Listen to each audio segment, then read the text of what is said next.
Anarchy TV, and I've got a good friend of mine here, Mr. Wally Dean, who is the keeper of the Ashes of Hope.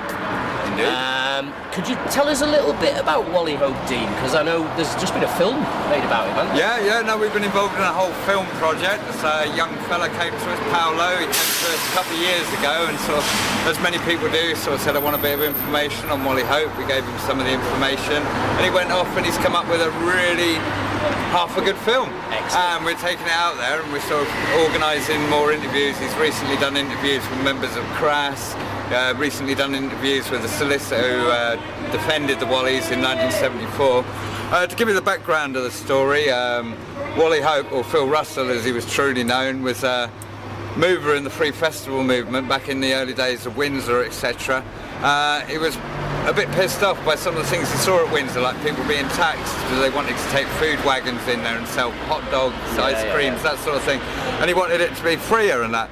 And he'd had a vision and he wanted to go to Stonehenge and set up a festival there.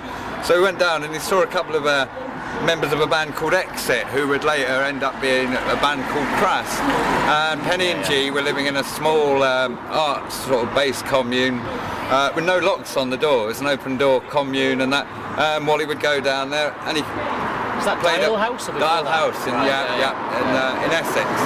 And he went there and he said, I've got an idea for doing this festival on the land. He said he believed that Stonehenge was a people's place and that it had been stolen off of us by the government, etc. And so therefore we had a right to go and party there. So we got a little festival together and they ran close to that Dial House.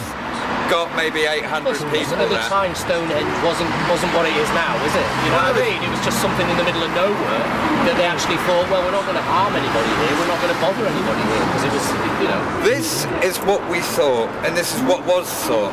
But something that's come up through the research is that Andy Kerr, who then formed, the Solstice Capers and set off the Glastonbury 1971 festival, his first site had been Stonehenge. He wanted his festival at Stonehenge. Right. He actually had Jimi Hendrix to agree to play Stonehenge. But then the MOD told him it wasn't a good place to have a festival because it's really close to Porton Down, which is a military chemical warfare training establishment. It's right near Old Sarum, which is a military psychological exercises plant. And then it's just down the road from Lark Hill, which is a very dark place. And so, interesting thing with Lark Hill, it's the place where the man from V for Vendetta had all the experiments done on him. Interesting, but probably irrelevant. But anyway, so he has a festival there at Stonehenge. Maybe 800 people come, etc. But he's buoyed up by it. It's a free festival. Only one band plays, a band called Zorch. But he's really happy. He's had a free festival on the field at Stonehenge. Now he talks people to stay there at Stonehenge, saying that the experience is to live in the landscape. And he gets 30 people to carry on living there. And he's there for a few months and the Department of the Environment take him to court and say you can't live here, you can't have a festival here. And he's in court. And all right, we lose the case, but he comes out of the case and he says, we've won. And they said, yeah, but the judge said you lost. And he said, no, the judge said we're 100% good people. And we've made friends. We've made friends with the judges, we've made friends with lawyers. And what more can you want in life than to go out and make friends? And they asked him, well, what are you going to do about your camp at Stonehenge? And what they did is they went back to Stonehenge and they moved 10 yards across a fence and started the whole process again. Now the Department of Environment were quite annoyed by this. The site carried on there and around the end of 1974 it tapered out. Some of the Wallies got a squat going in Amesbury, the nearest town, but plans were underway for the next festival. Now he went down there in May 1975 to start setting up the 75 festival, went to see the Wallies at the squat, started off the Secular Order of Druids with his close friend Tim Sebastian on Beltane 1975. 4 days later he was arrested. He's taken into prison and after 5 days he complains that his prison uniform is making him itch.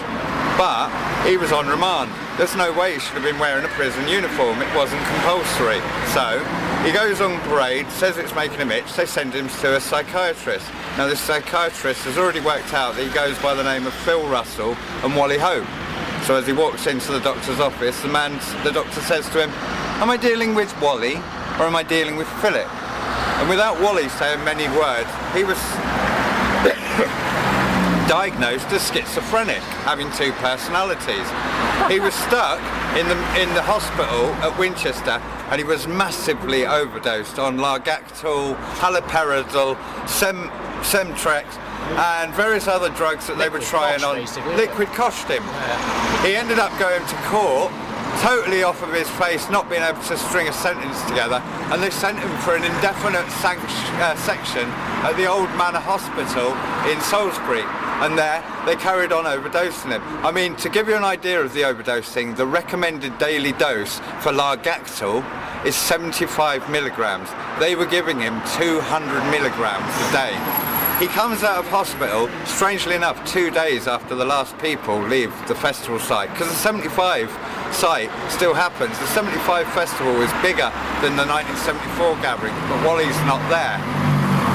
So, 2 days after the festival, he's released and he manages to make his way back to Dial House, but he's still heavily sedated.